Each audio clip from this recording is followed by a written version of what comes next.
welcome to this week's weekly forecast. My name's Vicki Haspels. I'm the Conscious Mystic. Just setting up my little studio here, back in the van. So you can see I'm very happy back where I am. So now we're going to do the weekly forecast. So every week I come to you, I draw 6 cards and I interpret those cards for the week, giving you some guidance and myself as well about what to expect and how we're going to react and how we can use the energy of the cards to work with that energy to optimize our week.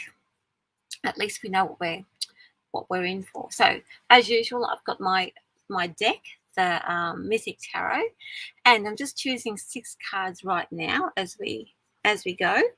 1, 2. I hope you had a good week. I've had a good week. I've got my van back.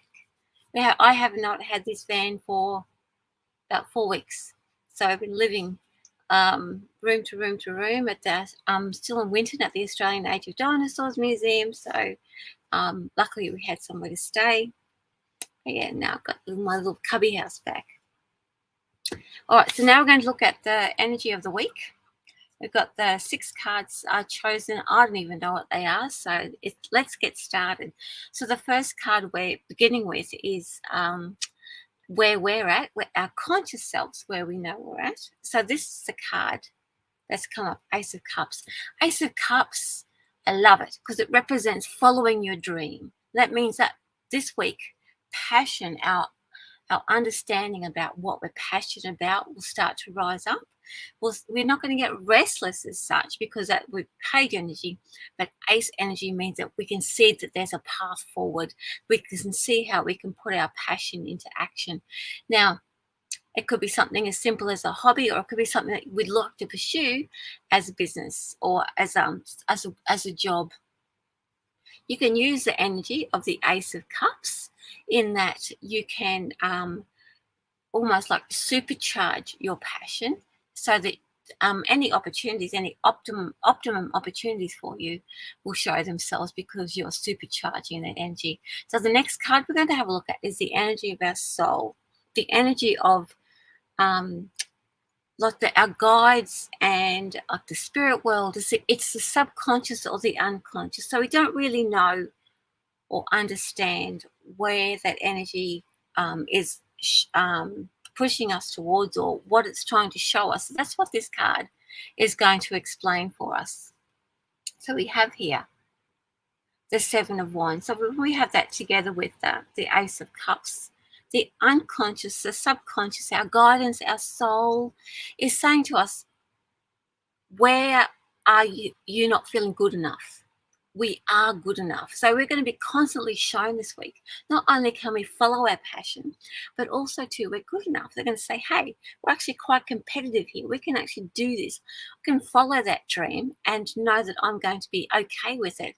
As I said, it doesn't have to be anything huge. It could be something that you've been always wanting to do and be a little bit worried that maybe you're not okay with it or you're going to be a bit foolish with it. But no, we're going to be shown that we're actually quite competitive and that we can do it and we can hold our own once we follow that passion. So there's no big hurdles there. It's like a supercharging. Again, we're supercharging that passion.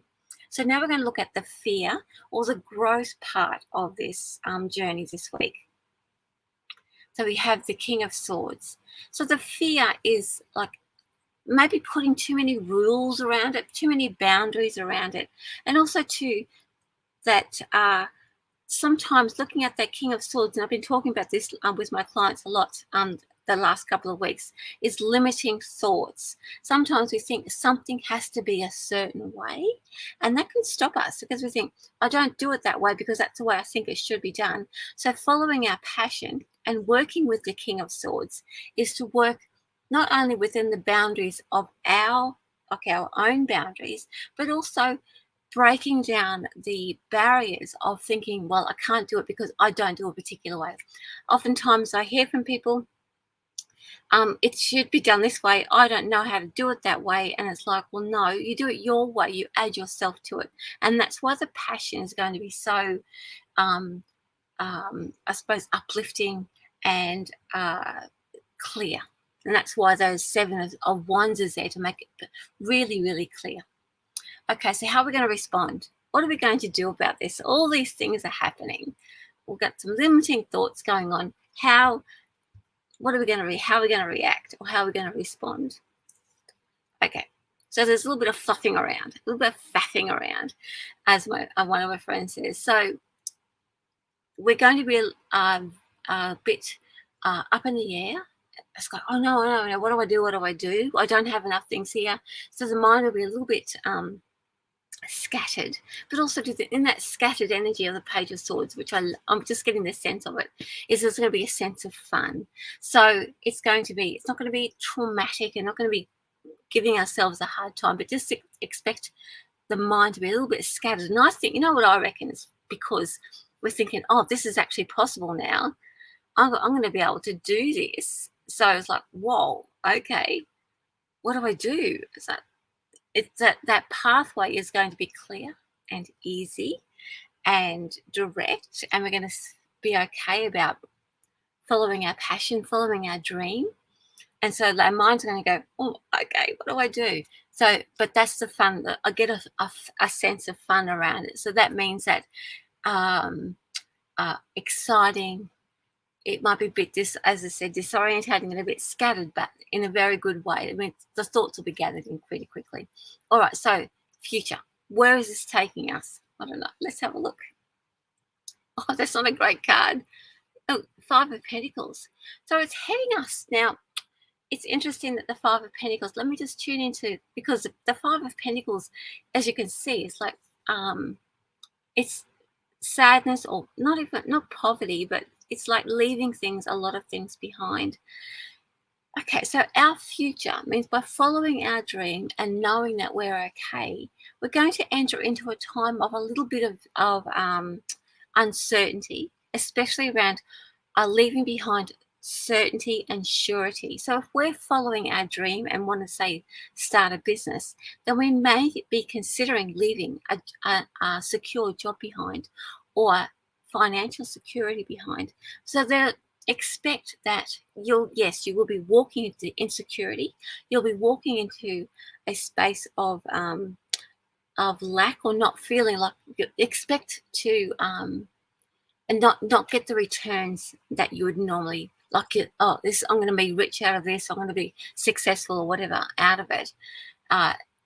If you have those expectations, and you're going to be let down, because it's not an uphill battle, or it's not going to be a battle, but it's not going to give you all the riches and exceptional life that you're expecting.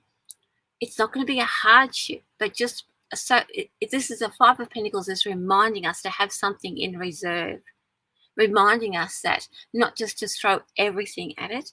If we can remember and use the 5 of Pentacles to have something in reserve, so that when we are following our dream, we're not going to fall down. Well, we'll only fall down when we don't look after ourselves, and we don't consider that, yes, we'll still need to support ourselves. We still need to have a bit of security behind us. So it's not leaping into it thinking that everything's going to be okay. Following your dream doesn't mean that everything's going to turn up and be okay in the end, as in straight away. This is reminding us that to have that bit in reserve, so that we do not fall too far or have too much insecurity. It doesn't mean all the cards are very positive. So I don't think that following your dream is going to land you in the poorhouse. This is a reminder that it's going to take a little bit of time before you reap the rewards of following that dream. But all the other cards are saying, go for it, because everything else there is positive. So what does it mean for us spiritually? It means spiritually, we walk our talk, we live our purpose, and we feel powerful. So spiritually, even though financially or like security wise, we might be struggling a little bit to start off following that passion. So just remember, that's not like you're going to deep dive into it and suffer. All that means is that we are going to have a little bit of downtime before we start reaping the rewards. So be prepared for that. Have something in reserve. But spiritually, because we are following our passion, we are seeing how good it's going to be for us. We're going to follow that dream and be prepared, it means that we get to live our strengths. We get to, when we walk our talk, we are basically the king of the world. We rule everything. We have strength, we have security, and we feel the most strong within ourselves. So it's not that we're not following somebody else's rules. We get to follow our own rules, and we are stronger than anything. And we do create a security. So spiritually, we'll feel very, very secure. So following your dream is not going to quite bring financial security straight away, but it will bring security within the soul, within the self, that we are following something that makes us feel powerful and strong and gives us that sense of power. Anyway, that's me. I'm going to leave you with that.